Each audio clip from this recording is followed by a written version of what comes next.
So in here, today's speaker is Dr. Tim Anderson, chair of the ETM department. So welcome everybody. I'm going to just talk a little bit today about what ETM is. And so as I mentioned, it's going to be a shorter session today. ETM, Engineering and Technology Management, is about preparing engineers, scientists, and related professionals to provide leadership in managing technology-based organizations. And so we have alumni from across the many industries, including one of our more recent alumni is the Chief Information Officer, the CIO for OHSU, Oregon Health and Sciences University. Another alumnus is Dr. Judith Estep. We heard from her last quarter, and she's the Chief Technology Innovation Officer for Bonneville Power Administration. So again, we work to try and help people become leaders in technology-based organizations, whether they are the semiconductor industries like Intel and others of the world, or whether they're the energy or healthcare or many other areas. And so in here, what is ETM? We try to help prepare what we refer to as T-shaped professionals. They have deep technical expertise, whether it is in the area of electrical engineering, computer science, civil engineering, chemistry, physics. We've had people with PhDs in physics and chemistry and electrical engineering come back and do their masters with us. And so some of the subject areas include project management, decision-making, communication and team building, technology marketing, and others. And during COVID-19, we've been entrepreneurial. We've been flexible in what we've been doing to try to accommodate people's needs. As you can see from the background, I'm here in the office, but I'm often the only person physically here. Many of our people are in Hillsborough or in Portland or Beaverton or out on the east side. So people are spread all around. Our classes are real classes, real people, once a week in an evening format with a wide range of different offerings. We offer graduate certificates, a Master of Science, and a PhD. The one thing that isn't on the list is a bachelor's degree. And so we don't offer a bachelor's degree because everybody comes in with a bachelor's degree already. They come in with any different technical background, many different technical backgrounds, and we're helping top the T in becoming a T-shaped professional. So where does ETM fit within PSU? We are within the College of Engineering and Computer Science. Our dean is Dean Wu-Chi Fang. I mean, our offices are right across from the Intel lab, right here in the 4th Avenue building.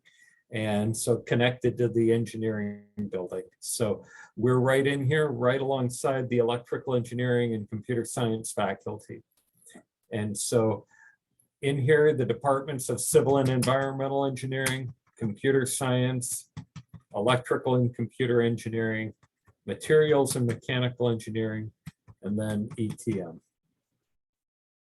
And within here, we're the 5 departments that make up the College of Engineering and Computer Science, alongside the other colleges and schools of the university.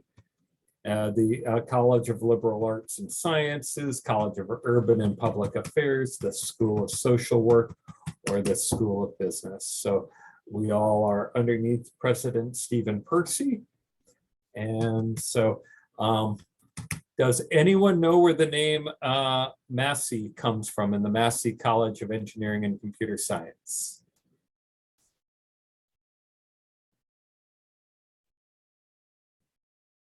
Anyone know where the name Massey comes from? Wow, a quiet group that we have here today. And so anyone feel free if you want to throw it in. I guess he was a donor. What? A donor, like an A donor. Yes, a donor. Yes, that's a good comment. He is not just a donor, and sometimes at some universities, they name colleges or departments or labs after somebody who just writes a check. But sometimes somebody is just a donor. Fariborz Masih, though, was more than a donor. And so he actually has a really interesting story that many of our students in ETM and throughout MCEX can relate to. Professor, yes. I quite have an idea of, he was an international student, came and studied at Portland State University and did his graduation from MIT. Oh, good. Yeah. I gave you enough time. I'm sure you're speaking from memory, but other people might have also Googled it.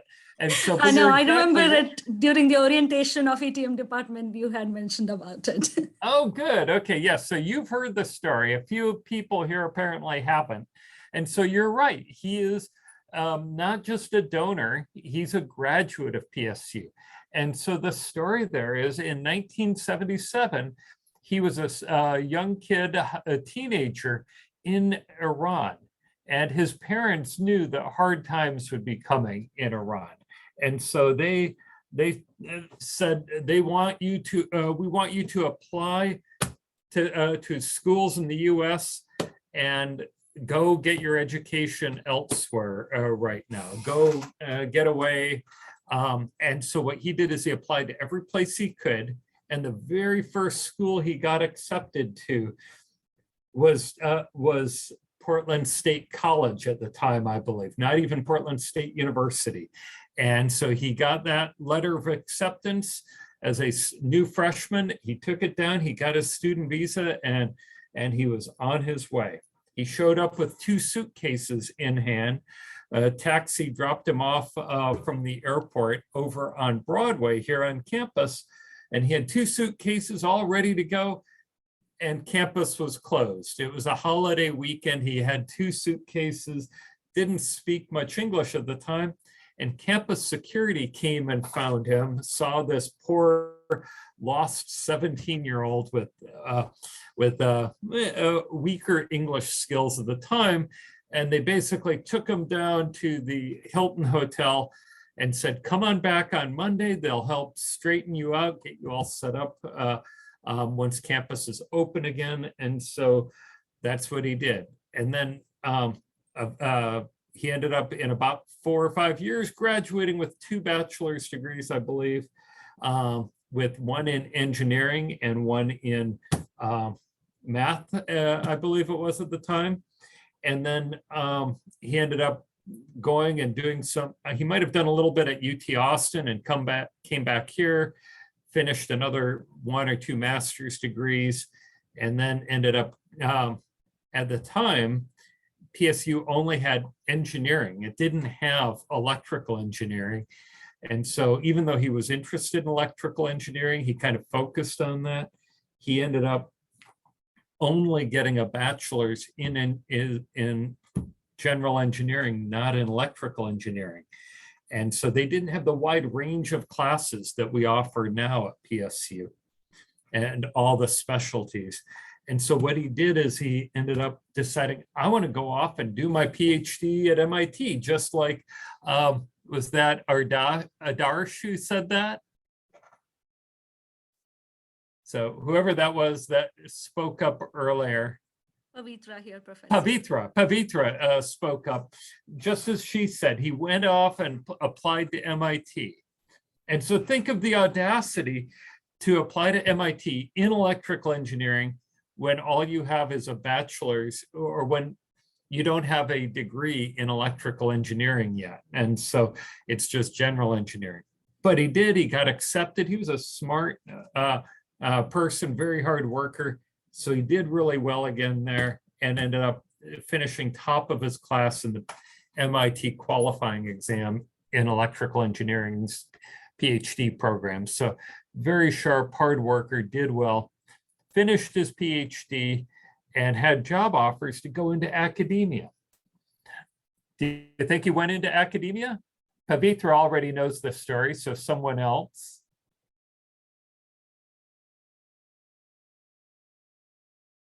What's your guess? Is that the spot that you make enough money that you can donate money to have a building and, well, the college named after you?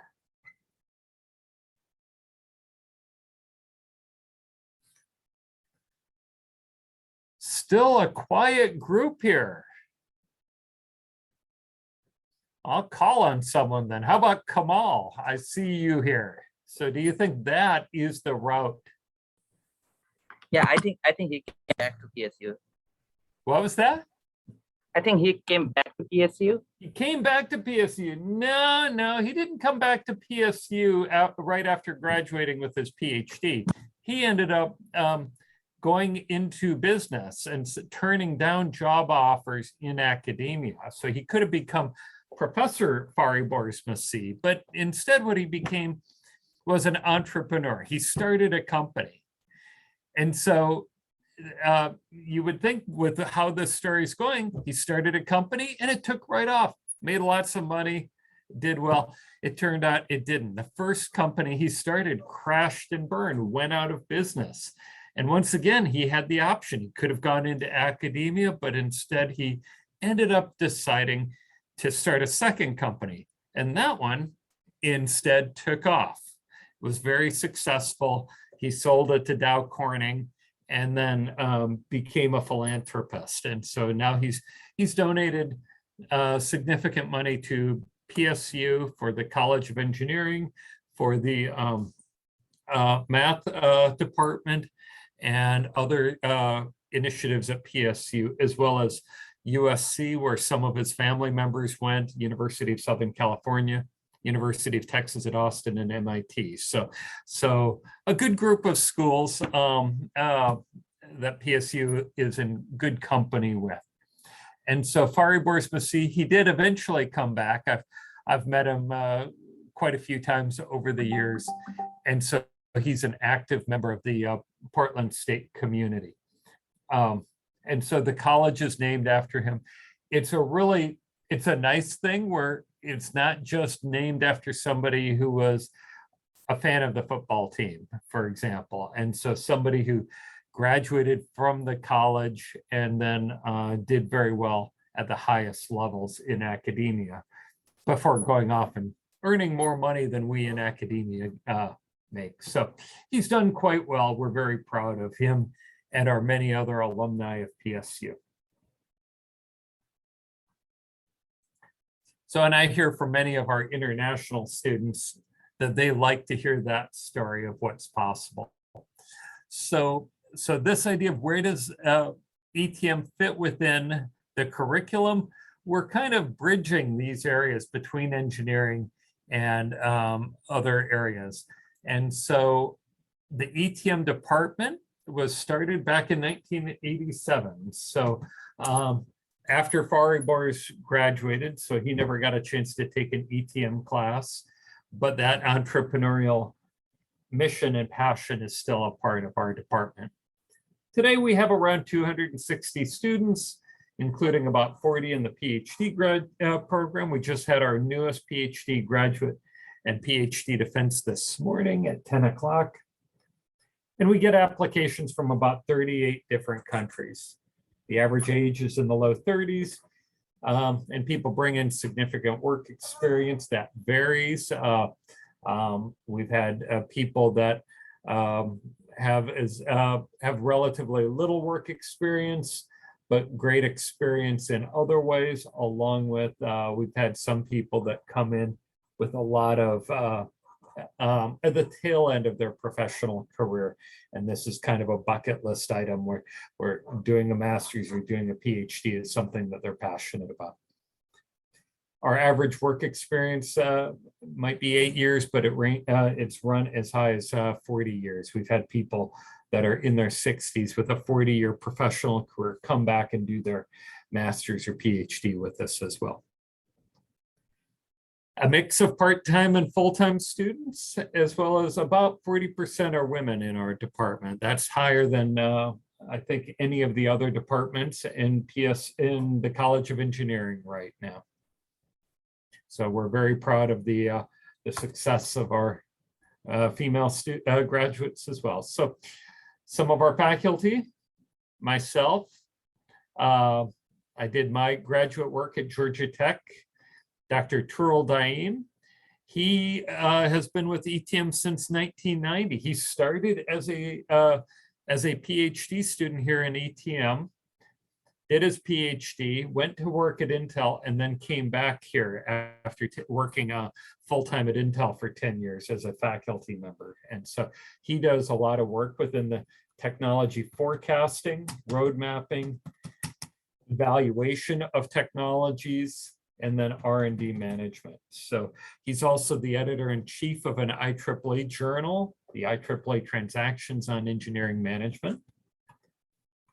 Dr. Antonia Jetter, she's now actually been promoted to full professor at PSU, and she is also currently the Associate Dean for Research on an interim basis. So she's the interim Associate Dean for Research, helping support the research enterprise across the entire college. And then Dr. Charles Weber, he did his PhD, MIT 2003, again, a little while after Faribor's did. And so he works in innovation, knowledge management, organizational learning, and he's done work in entrepreneurship as well. The ETM degrees, we offer a Master of Science in Engineering Management as our flagship program, as well as a PhD in Technology Management and graduate certificates. And these consist of 4 different classes out of 6 in a list of classes related to project management, or 4 out of 6 in the area of new product development management. We also partner with certificate programs in business intelligence and analytics, as well as energy management. And so the ETM education, it covers knowledge needs of managers in a broad range of areas. We offer typically about 12 classes a year, 12 classes a quarter, and students are free to choose across them as well. We make sure that people take the core classes, but they can take them, their electives from across the university as long as they make sense. So we give blanket approval for all graded MCAX classes, 500 level and above, as well as many of the classes from the business school, the math department, and other technical areas. And so we'll have people, we let people pick their electives pretty broadly, because we know that our technical professionals often want to brush up on their technical skills in different areas. Sometimes I'll get a student who says, I'm loving the ETM classes, but I want to brush up on cryptography. I want to take this class from the computer science department, or I want to take this class on the electrical power system from the EE department. And what we say is, as long as you've got the technical skills in order to get into the class and get the professor's approval, and it's a graduate level letter graded, we'll let you take those classes and apply them as electives towards the degree program. And we give up to 20 credits. We think we have great classes to choose from also as electives, so we don't feel a pressure to try to limit people from choosing what they need to do to best fit their professional development. And so we give a lot of flexibility. That also means we get a lot of people that do dual majors, that do their master's in one department and our department, and they can share up to usually 15 credits, sometimes more, between the 2 departments. So, so that they double count 15 credits, making it easier to do a double master's degree. And so people can take things across different thematic clusters. Some rankings. ETM was ranked #1 in research productivity among all universities with technology management programs in the world in a paper published in 2004. Ranked #1 in the world in distinctive competency in the area of technology management 5 years in a row, according to Elsevier. And 3 of the top 10 authors in the world in the area of technology management, again, end up being with ETM. And again, Elsevier's report. I have some newer data too. I should update that slide.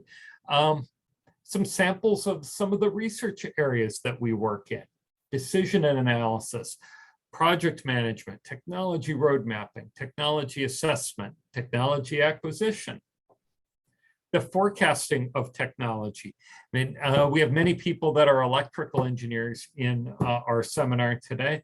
And for those of you in the electrical engineering, you've been able to have as guidance in the semiconductor, kind of as a North Star, as something to guide and align the entire movement of the semiconductor industry, is Gordon Moore's famous Moore's law about the doubling of transistor count in chips. And so that helped drive not just the chips, but the development and investment of technologies to reach those goals. I mean, there was no reason. Moore's law is not like Newton's law. It's not essentially a fact of nature or a characteristic of nature. It's not like E equals MC squared. It's a matter of almost a self-fulfilling prophecy.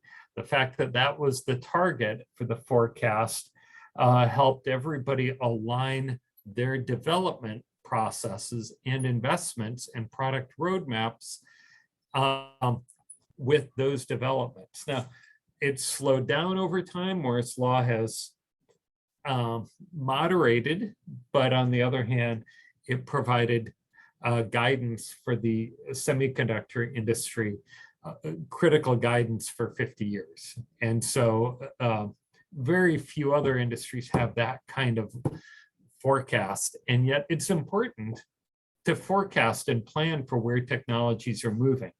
And so we provide things helping with that. New product development, and what are the methods, what are the approaches used for developing and designing new products? In fact, our class this summer, we have a class on user-centered innovation that I'll mention a little bit later. And we'll talk about who's teaching that class. Knowledge management. How do you organize and help plan for the transition of knowledge that's accumulated within an organization? In many companies now, their most valuable asset is not the capital equipment that they have. It's not the machines and other things. It's the knowledge of their employees and the technologies and the intellectual property by way of business processes and patents and other forms of intellectual property are often far more valuable than just the collection of hardware that they have. I mean, their investments in desktop computers, mainframes, and processing equipment. And so learning how to manage knowledge and intellectual property is critical. Benchmarking. I mean, the idea of how do you compare operations across different kinds of units and plan for it and set performance. Intel talks a lot about aspects of this with respect to identifying best known practices. And what they recognize is some people used to refer to it as best practices.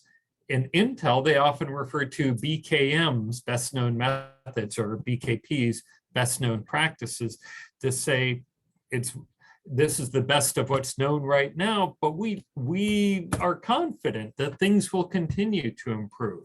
And so what's best right now will not be best in a month in a year, and somewhere down the road, we have to be monitoring and being prepared to adopt these best practices so that from others, and benchmarking provides a way of trying to help identify that. Analytics, our department helped start the Business Intelligence and Analytics graduate certificate that's been very popular across campus. And so that idea of using data is so important across so many different business process areas. So that's an area I teach one of the core classes in the Business Intelligence and Analytics certificate program, and have 2 books coming out right now that are using R as a language for doing analytics in a wide range of applications, including benchmarking. And then patents, bibliometrics. How do you, again, conduct the process of intellectual property management? Fuzzy cognitive maps is a new approach that's been, one of the leaders is our Dr. Yetter, who's a professor here and also the interim associate dean for research. And so that's for helping bring together distinct stakeholders from across many different domains to work together. Energy systems, we are a partner in the Energy Management Graduate Certificate, and work with our colleagues in EE, as well as entrepreneurship, which speaks to some of the core of PSU and the College of Engineering. And as reflected by the very name of our college, Fari Borsmasi. Some unique things about ETM. We're home to a conference called PICMET, the Portland International Conference on the Management of Engineering and Technology. It's still called PICMET and the Portland International Conference, even when it's held overseas. And it's been held in Phuket, Thailand, in Kanazawa, Japan, Cape Town, South Africa, Istanbul, Turkey, and Seoul, South Korea. And so it's been held in a wide range of different locations, and yet everywhere it goes, it still has the name Portland in it. And we've set a record with 9 PhD graduates in a single quarter. Back in 2013, we continue to have an active PhD program, including the most recent graduate, Dr. Mustafa Al-Muzel, this morning at 10 o'clock.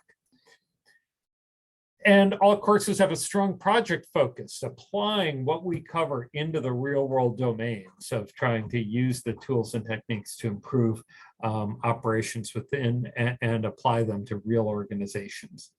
And all of our classes are in the evening, again, to cater to the working professionals as well. And for those that are part-time, full-time students, they like that mix of having full-time and part-time students together. It helps for job contacts, for example, and meeting people from a different wide range of groups. We have an active LinkedIn alumni group. We have over half of all of the alumni in the history of the department are in the alumni group. And so in here, by job function, 18% are still in engineering. Many are in healthcare and software as well. And then IT location, 60% of our graduates are still in the Portland metro area. And in here, 18% of all of our alumni are the VP, director, or higher level in their organization, including people that are president or founder of their companies. And so people have a wide range of different leadership positions and types. And some of these, even these 18% doesn't fully capture all the people. For example, we have some program managers that at Intel that have larger budgets and teams of staff that are larger than some companies. And so in here, we try and help people whether they want to go down the management track or stay and be better prepared to continue and progress through their technical tracks within their organizations, because they're still having to think about things like R&D management, new product development, and interface with the business units. So the ETM department fits in well with the MCAC strategic vision, bright minds for brilliant cities that reimagine engineering education, reinventing the built environment for human health, transforming the resilience of physical and cyber systems, innovating to improve planetary health, and weaving the computational fabric from the sensors to decisions. And so these pillars of our MCAC strategic plan are something that ETM as a department contributes and is active within each, as well as this important cross-cutting theme of data science and machine learning. And so our department is active there as well in the big data and trying to use this often for more business purposes as well, not just for the technical areas. And so each of the other departments in MCACs, I know we've got many people from electrical engineering, essentially have play major roles in these areas as well. And so some examples, a few kind of, a little bit of a jumpy mouse today. And so examples of some of the research, looking at the future of autonomous transportation, we've got people working on that, participatory studies in fuzzy cognitive maps to try and help bring together stakeholders that are looking at environmental trade-offs versus community needs and the business interests for things such as expanding the power lines and developing new power lines for transmitting high voltage systems across Montana, Wyoming, Colorado. So we've been working in areas like that. The petroleum industry and safety, we've got some well-funded research going on with them using stakeholder analysis tools and other work. And so in here, why ETM? I mean, this area of professional development, learning new skills, interaction with colleagues. Item 4 is one. I mean, I still remember a PhD student, one of my first graduates. I was talking with her about why she wanted to do a PhD. She already had a master's in statistics. And she came and said one of her reasons was because she wanted to set a good role model for her daughters. Her daughters were in junior high and high school, and they were complaining to their mom, hey, I mean, math is hard. I mean, and complaining about homework at night. And she said, I want to provide a role model and examples so that when they're talking about working on their homework, she can say, well, if you think that's hard, take a look at this. And she'd pull out her homework as well in graduate school and while doing her PhD. So she was trying to work to set a role model as well for her own kids. She did really well. In her research, among many other things, she wrote a benchmarking study comparing electric utility companies. And so she got it published in Fortnightly magazine, a trade magazine in the electric utility industry. And she did a benchmarking study comparing all the companies against each other and gave names to these scores and said who did well and who did poorly. And so she ended up getting, of course, a lot of companies don't like it when they get named as one of the poor performing companies. And so a company wrote a letter to the editor for the magazine and said, this stuff is voodoo economics. It's obviously wrong because we're the most respected company in the industry. We're celebrated in all these ways. Our chief financial officer, won Chief Financial Officer of the Year award. Everybody's talking about how great we are. And this person at PSU wrote a paper in this trade magazine saying that we were not good. Obviously, her work is bad and illegitimate. Wrong, a bad work. It's voodoo economics. So, any guess what this student did with that letter when she got the letter? She got a copy of it, and it was published in the magazine.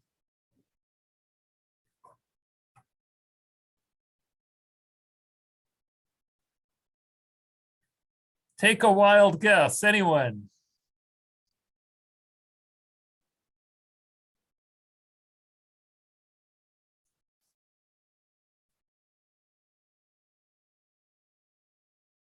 Manasa, how about you? What do you think this person did?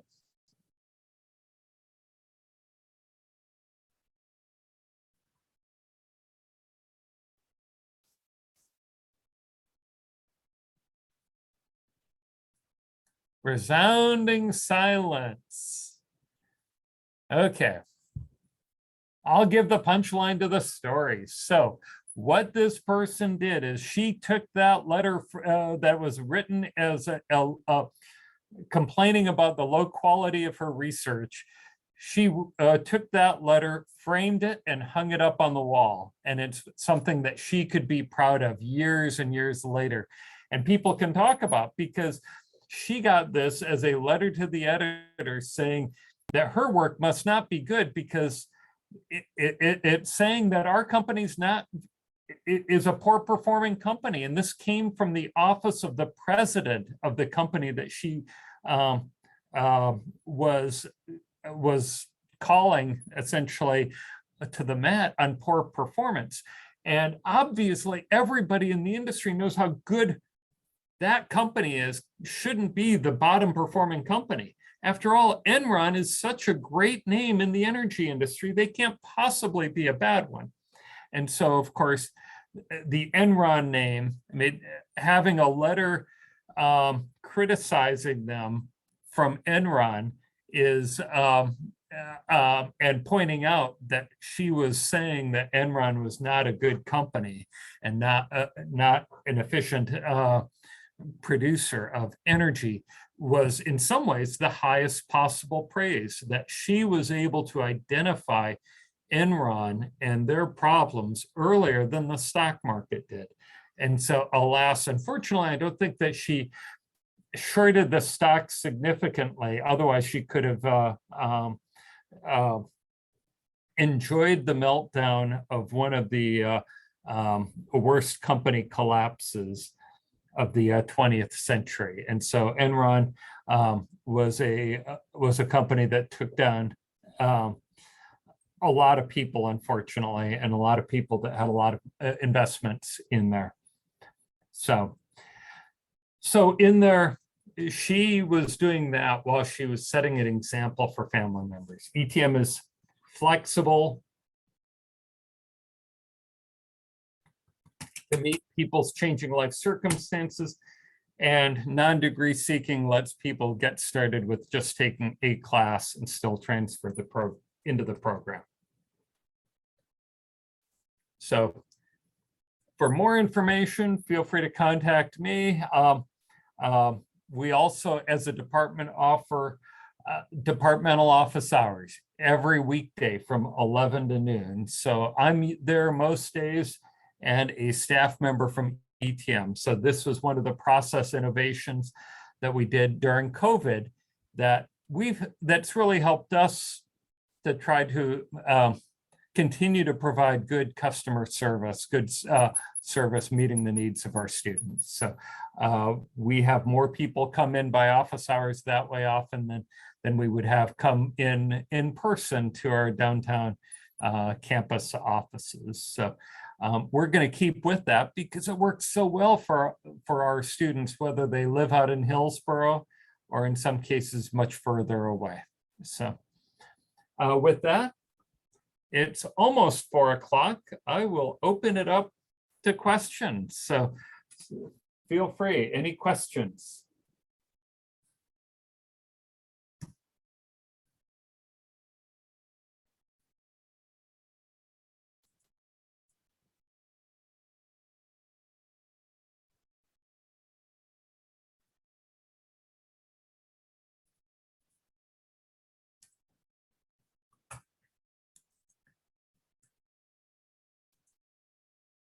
Okay, well, I'll show a couple more slides since nobody's asking questions. I'll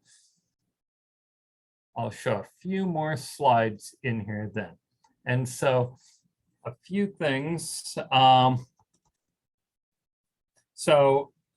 We've done at PSU a lot of stuff. We're working on returning in these post-COVID times. We've upgraded the HVAC in buildings and classrooms, upgraded technology in classrooms. Masks aren't required on campus anymore. They are certainly welcome if people choose to wear them. I wear it around the hallways most times. And a lot of improvements in the electronic paperwork and workflows. And so there's a lot more information in there. And then also in fall, we're going to have these classes highlighted in yellow will be online classes, and all the rest of them are planned to be hybrid classes in order to meet the needs of students that both want to meet their classmates, have some contacts, but also spend the majority of their time perhaps in a more online environment. So it's meant to be a more flexible situation. And then in summer, we're going to be offering 2 classes in an online format. All of these classes are available to people throughout all of MCACs. Whether you take it or not, it would require, if you're not in the ETM department, you may need advisor approval for it to count towards a degree, but we welcome people from across the university. And so this last class, the first one, technology road mapping, is taught by Dr. Turul Daim. I mentioned he's an editor-in-chief of the IEEE Transactions on Engineering Management. This last class, 556, is user-centered innovation.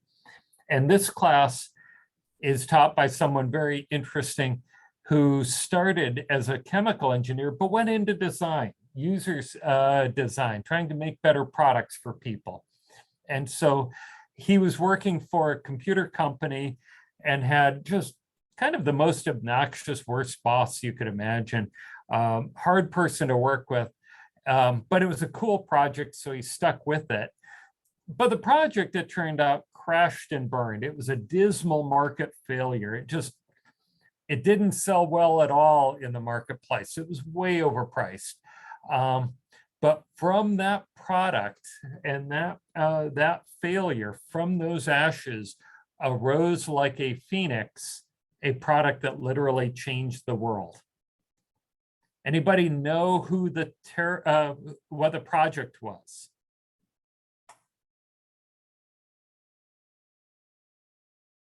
Feel free to throw it into the chat.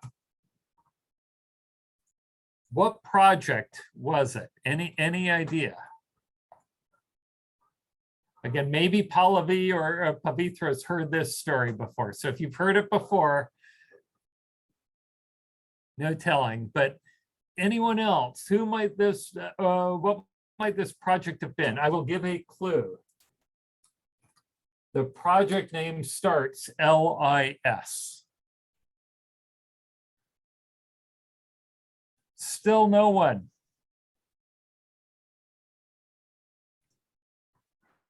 Nikhil, you're unmuting. Is it Project Lisa? Yes, it is. You're The right. Apple's computer?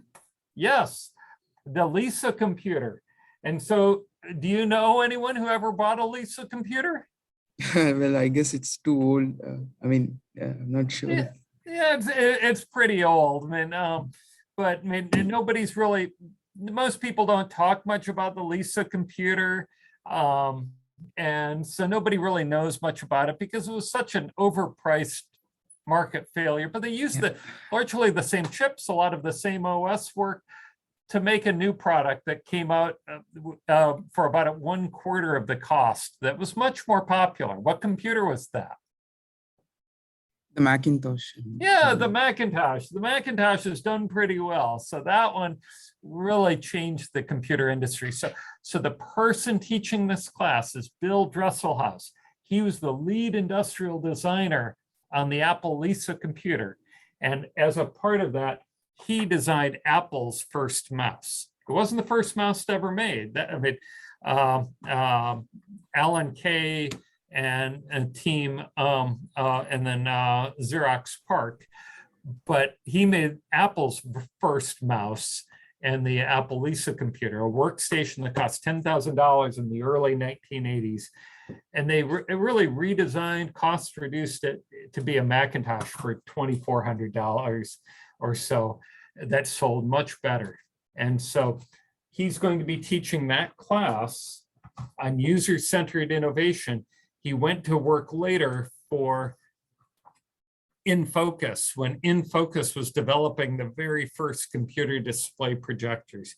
Again, a product category, maybe not quite as jazzy as the Macintosh, but something which also changed the business world tremendously with computer display projectors for being able to present things in groups. And so again, they were working on developing a whole new product category then. And user-centered innovation in the summer, people would be more than welcome to sign up and take that too. And so again, ETM classes, they're open to engineers and scientists from all different disciplines, just as we have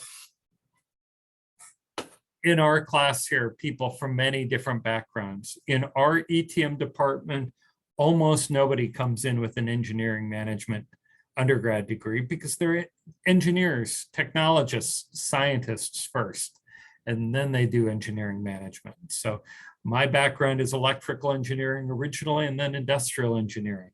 And we have people with similar kinds of varied backgrounds. Laser startup companies, mechanical engineering, civil engineering, physics, and more. So, any other questions?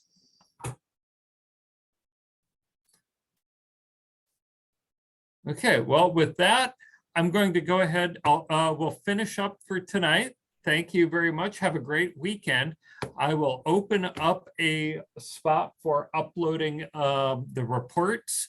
In general, they're due 1 week after the report. I will also, as I mentioned at the beginning of class today, or the seminar, I will reopen the talk from Dr. Peter Graven last week. And so I'll reopen that for submissions. Pavitra, you had a question. Yeah, I was just curious, Professor, was this session also considered to be a seminar? And if we could write a paper on our department? Yes, this is one of the seminars. And so this is one of them that will be due. What we will end up having is, in the end, we will have 5 or 6 seminars, of which 5 will need to have a report uploaded with a satisfactory grade in there. And so we'll end up giving flexibility for one of them. This is one of those. And so again, if you want, you can go back and rewatch it. So the idea is in here, a short little write-up on what did you learn? What might be interesting in here? Did you know all of this before? Maybe Pavitra's heard some of this before, and so it was a lot of review, or maybe there are things that even she had not heard before. Yep. Yeah, there were definitely new things for me too. Okay, good. And I would expect for people that are coming from a traditional engineering discipline, maybe this whole field of ETM is a little new or different. So there's probably things that some people hadn't heard at all before. So, okay.